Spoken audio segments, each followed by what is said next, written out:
தமிழ் வணக்கம்.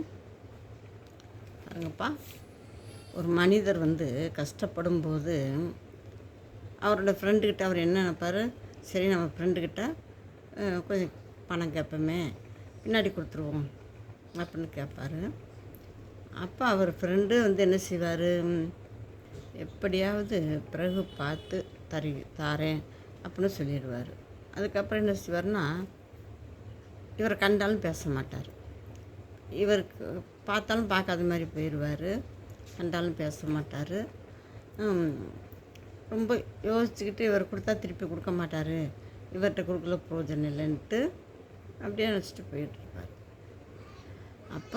இப்போ நம்ம கேட்டவங்க என்ன செய்வோம், எப்போ என்ன சொல்லுவார், பதில் சொல்லுவாரான்னு நினச்சிட்டு இருப்போம். அவர் பேசவே மாட்டார். பார்த்து எதிர்பார்த்துட்டு சரி இனிமேல் நம்ம ஃப்ரெண்டுகிட்ட கேட்குற பிரயோஜனம் இல்லை, பிரபு பார்ப்போம் இன்னும் தான் சொன்னாரே தவிர தரேன்னு சொல்லலை.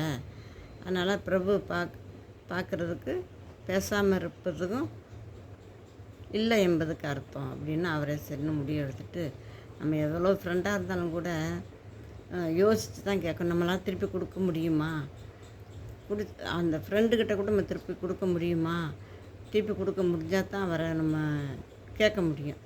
திருப்பி கொடுக்க முடியலன்னா கேட்கவே முடியாது. அதான் அதை வேறு. இந்த காலத்தில் பொய் என்பது எல்லாருக்குமே சர்வசாதாரணம் ஆயிடுச்சு. அவங்கள சர்வசாதாரணமாக ஒரு பேசிட்டு போயிட்டே இருப்பாங்க. அந்த ஒரு பொய் ஒரு ஈட்டியை விட ஆழமான காயத்தை உண்டாக்கும் என்பதை அவங்க மறந்துடுவாங்க. அவங்க ஈஸியாக சொல்லிட்டு போயிடுவாங்க. அதை சிந்தித்து செயல்பட்டு அனுபவிக்கிறவங்களுக்கு அந்த பொய்யோட அர்த்தம் என்னங்கிறது தெரியும். ஒரு பொய் ஒரு ஈட்டியோட ஒரு ஆழமான காயத்தை உண்டாக்கும் என்பது அவருக்கு தெரியாது.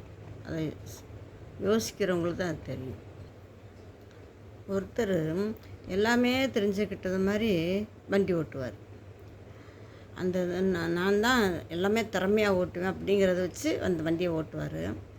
ஆனால் அவருக்கு சில முழுசும் தெரிஞ்சிருக்காது, கொஞ்சம் அரையும் குறையுமா தான் இருக்கும். யாருமே முழுசு கற்றுக்கிட்டு எந்த பாதையிலுமே இறங்க மாட்டாங்க. அந்த அரைக்குறையாக இருக்கும்போதே இறங்கிடுவாங்க. அது என்றைக்கு இருந்தாலும் அந்த அரைக்குறையாக இருந்தாலும் கூட அதை அனுசரித்து போனாங்கன்னா அந்த ஆபத்திலேருந்து தப்பிச்சிடலாம்.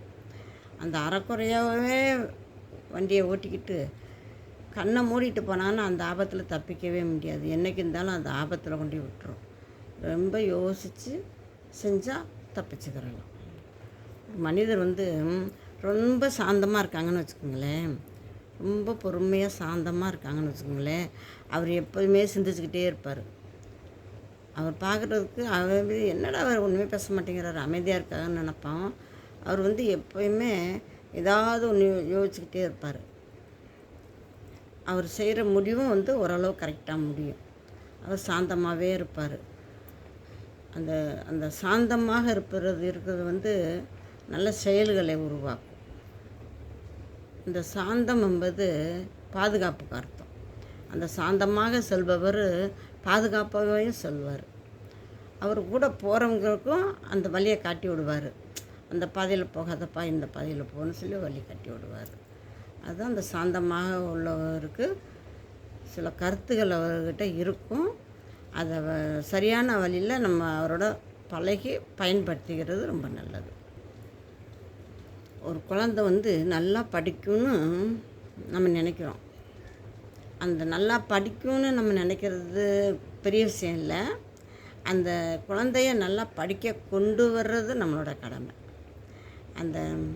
அந்த குழந்தை நல்ல குழந்தையாவையும் நல்ல பழக்கத்தையும் கடைப்பிடிச்சு அந்த பள்ளிக்கு செல்லும்போது அந்த அடிப்படையில் அந்த பள்ளிக்கு செல்கிற வழியை காட்டி கொண்டு வந்துட்டாங்கன்னா,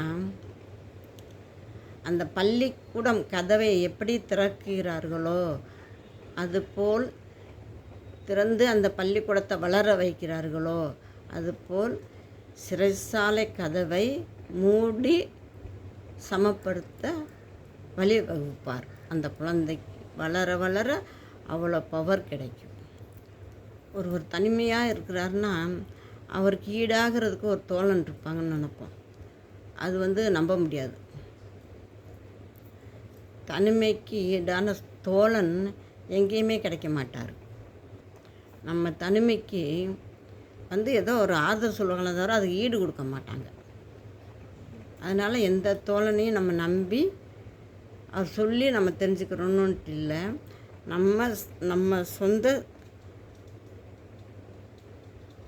அறிவை பயன்படுத்தி நம்ம வளர்ச்சியை தேடிக்கிறணும்.